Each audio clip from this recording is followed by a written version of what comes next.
इस वीडियो में हम पढ़ रहे हैं कक्षा 9 संस्कृत शैमुसी में दूसरा पाठ स्वर्ण काकः का सारांश। यह कथा श्री पद्म शास्त्री द्वारा रचित विश्व कथा शतकम नामक कथा संग्रह से लिया गया है। यह म्यांमार देश की उत्तम लोक कथा है।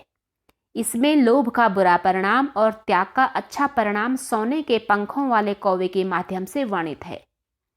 पुराने समय में किसी गांव में एक गरीब बुजुर्ग महिला रहती थी और उसकी एक सुशील और प्यारी सी बेटी थी। एक बार माता ने धूप में थाली में चावलों को डालकर पुत्री को चावलों की पक्षियों से रक्षा करने के लिए कहा। कुछ समय के बाद एक सोने के पंखों और चांदी की चोंच वाला सोने का कौवा उड़कर उसके समीप आया और चावलों को खाने लगा।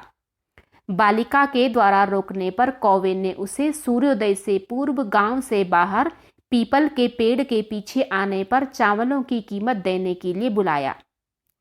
वह कौवा सोने के महल में रहता था। बालिका तांबे की सीढ़ी से जाना चाहती थी, परंतु वह सोने की सीढ़ी के द्वारा सोने के महल में चढ़ी और सोने की थाली में स्वादिष्ट भोजन किया। अंत में सबसे छोटे बक्से को ग्रहण किया। उसमें बेशकीमती हीरों को देखकर वह खुश हो गई और उस दिन से धनी हो गई। उसी गांव में एक दूसरी लोभी बुजुर्ग महिला रहती थी। उसकी भी एक बेटी थी। जलन के कारण उसने उस सोने के कौवे का रहस्य जान लिया। सूर्य की धूप में चावलों को डालकर उसके द्वारा भी अपनी पुत्री को रक्षा के लिए नियुक्त किया गया।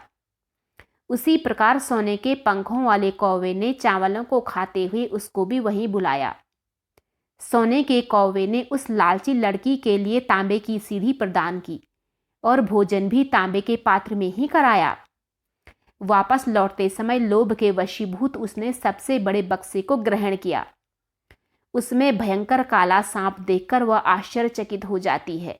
उसके बाद उसने लोभ त्याग दिया।